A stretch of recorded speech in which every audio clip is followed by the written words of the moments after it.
Olá, o meu nome é Poliana e eu sou aluna do curso de Licenciatura em Artes Visuais da Uniaselv. Vou apresentar minha prática interdisciplinar, que tem como tema gerador linguagem artística e a educação, que são as linguagens artísticas e a educação.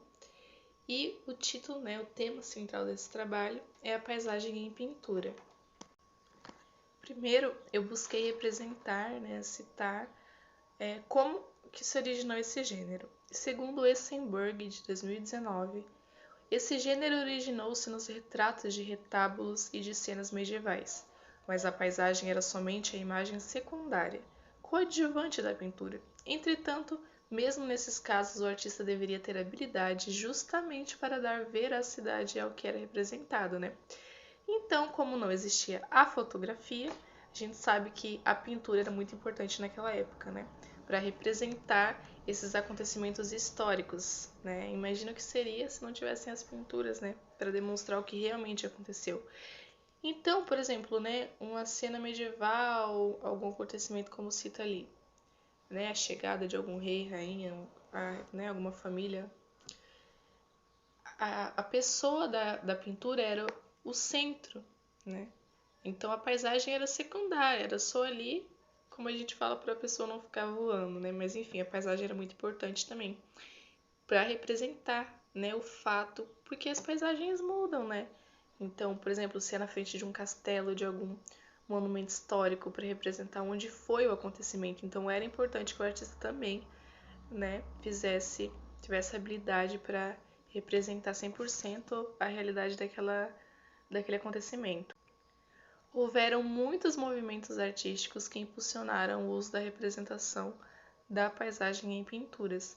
A paisagem foi importante no romantismo, retratada como a função de mostrar ao homem a sua pequenez diante do mundo, Então representar aquelas paisagens deslumbrantes, para demonstrar a pequenez do ser humano.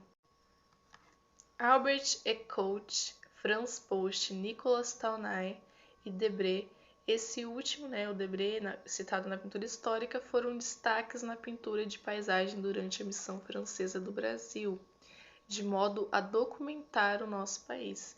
Então, a missão francesa ela foi toda documentada também através das pinturas. As obras de arte expressam diversas vezes pinturas naturais e ou construídas pelo homem, assim como culturais. A pintura, uma vertente artística, destaca-se há vários séculos. Pintores internacionais e nacionais retratam, através das telas, lugares que fizeram parte do seu convívio, como terra natal, locais visitados pelos mesmos, etc. Pinturas que retratam paisagens naturais mostram florestas, montanhas, rios, entre outros. As paisagens construídas ou culturais expõem principalmente cidades, pontes, monumentos, plantações, estradas, além de colocar nas telas a vida e a identidade do povo, seja no campo ou na cidade. Segundo Freitas, as obras artísticas podem ser usadas para a realização de estudos, observando lugares com a realidade passada, estabelecendo comparações com a realidade contemporânea, que foi o que eu já citei, que as pinturas dos lugares eram feitas para registrar como era o local naquela época, Então hoje fazem estudos para ver a mudança do lugar. Agora eu vou falar sobre artistas ao redor de todo o mundo que utilizaram dessa técnica da pintura de paisagem. Nos Estados Unidos, a artista plástica Walter Scott criou uma tela no final dos anos 90 que retratava um dia de lazer em um dos parques da mega-cidade de Nova York. O artista holandês Vincent van Gogh viveu na França em uma cidade denominada de Arles. Esse tinha uma particularidade na composição e elaboração de seus trabalhos. Para adquirir inspiração, deixava a cidade e seguia para ambientes rurais e nativos, com a finalidade de retratá-los, uma forma de eternizar esses lugares que provavelmente já foram modificados, com a civilização. Falando um pouco de pintores de paisagem no Brasil, trazendo para a realidade nacional a artista plástica Tarsila do Amaral, que nasceu em uma fazenda, se fascinava com o fluxo de pessoas e com a agitação que as mesmas produziam em grandes centros urbanos, onde há maior aglomeração populacional. Diante de seu interesse, a artista elaborou uma obra que representava o fluxo de trens que ligavam alguns bairros periféricos do Rio de Janeiro nos anos 20. Então a Tarsila viu uma realidade completamente diferente da que ela cresceu, né? Nas fazendas para a cidade grande, que foi o que ela retrata sempre nas suas pinturas, que ela retratava. Nos primeiros anos do século XIX, viveu no Brasil o artista plástico francês Jean-Baptiste Debré. Em algumas de suas obras criou telas que representavam muitas das paisagens brasileiras. Na obra de Cândido Portinari, denominada de Café, a dura vida dos trabalhadores nas fazendas cafeicultoras é retratada, especialmente porque essa atividade era responsável por grande parte do BIP, o Produto Interno Bruto na época. Essa é uma das obras que expressam paisagem com essas características e configurações. Isso demonstra que a paisagem, além de ser percebida pelos nossos sentidos visão, audição, tato, paladar e olfato, é diversas vezes registrada de forma artística para demonstrar carinho, lembranças e outros sentimentos. Para trabalhar a pintura em paisagem na sala de aula, né?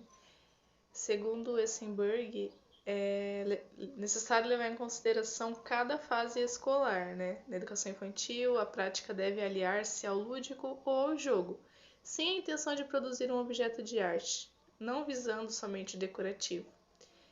No ensino fundamental, já é interessante a contextualização das obras dentro da história. Nos anos iniciais, a arte brasileira é um material profícuo, pois auxilia o aluno a saber mais sobre a cultura e a região em que vivem. Afinal, estados e municípios trabalham colaborativamente na construção dos currículos, potencializando boas práticas e reduzindo as desigualdades. Vale salientar que a temática nacional pode ser trabalhada em consonância com outras disciplinas, a exemplo de história, geografia, português. Os modos de representação já são mais inteligíveis para os estudantes. E no Fundamental 2 e no ensino médio, podem ser apresentados os artistas importantes, suas obras, técnicas poéticas e mesmo seu modo de vida, observando o contexto histórico, social, econômico e político circundante. Afinal, por meio dos trabalhos de arte, podemos saber sobre as características da época em questão. Então, essas são as formas de trabalhar a pintura de paisagem, né, a pintura em paisagem na escola. Agora eu vou falar sobre a prática desse trabalho, né, com o tema de paisagem e pintura.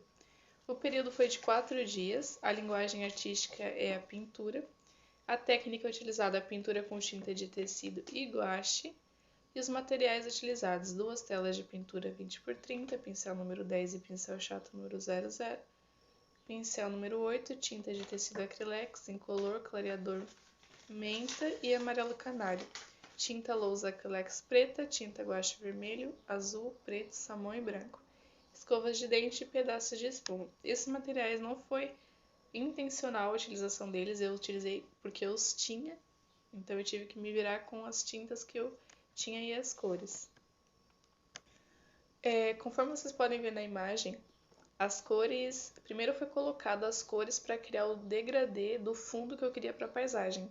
E depois elas foram espalhadas com o pincel e esfumado entre cada cor para criar a técnica do degradê, que vocês podem ver na última ali. Como é uma praia, então, consequentemente, o céu ele reflete no mar. Então, a base de cores se repete, né? O preto, o azul mais claro, o vermelho, o salmão, o branco e depois repete o vermelho, né, de trás para frente. E aí foi esfumado até criar o degradê e depois foi adicionado os detalhes. Nessa daqui com uma espuma, um pedacinho de espuma e tinta branca foi feito como se fosse uma nebulosa, misturando um pouco de branco com um pouco de azul.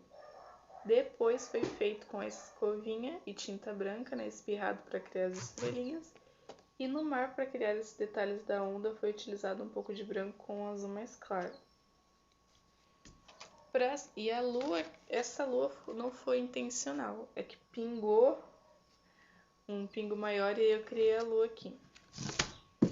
Para o segundo quadro foi feita a mesma técnica de esfumar, criar o degradê, né? As cores foram diferentes. Foi o azul, o rosa, amarelo, depois o azul mais escuro, o azul mais claro, amarelo, rosa, e foi esfumado essas cores até criar o degradê, né? Foi colocado uma fita aqui para criar a linha mais retinha do horizonte. Depois foi feito os detalhes, né? A lua também tem umas estrelinhas bem sutis aqui no final, que Aquela era a praia no anoitecer e essa é no entardecer. Então tá começando a surgir as estrelas e tem a lua aqui. Para as ondas do mar foi a mesma técnica do quadro anterior, né? Foi com um pincel e tinta branca e azul. Aqui foi desenhado as ondas e depois puxada com um pincel que estava mais abertinho. E aqui foi feita as rochas e as ondinhas. Bem também aqui no final das ondas também tem com a técnica da escovinha para criar como se fossem as gotas da água. Agora, como conclusão, considero que este trabalho contribuiu muito para o meu conhecimento, pois através das pesquisas realizadas pude rever mais sobre a técnica de pintura e entender a importância histórica e cultural, além de ver a amplitude. Conhecer formas de incluir esse gênero no ensino da arte e também foi muito importante para o desenvolvimento desta habilidade artística, na qual venho me arriscando e me surpreendendo, que é a pintura. Então, a paisagem como uma eternização de uma lembrança, por isso que eu escolhi a praia, que é algo que me lembra da infância, e é a representação de onde eu moro, que é no litoral. Né? A escolha desse tema do projeto, né, da prática interdisciplinar, foi a pintura em paisagem, porque é algo que a gente tem muito conhecimento desde pequenininho, que a gente desenha a terra, aí faz a casinha, a árvore, o sol, as nuvens, e é o que se aperfeiçoa com o tempo, né? E quem não acha lindo um quadro de uma paisagem, né? Principalmente quando ele busca o realismo, né? Mas independente da técnica utilizada, sendo realismo, surrealismo, é sempre bonito de se ver e é algo que está presente no decorrer da história.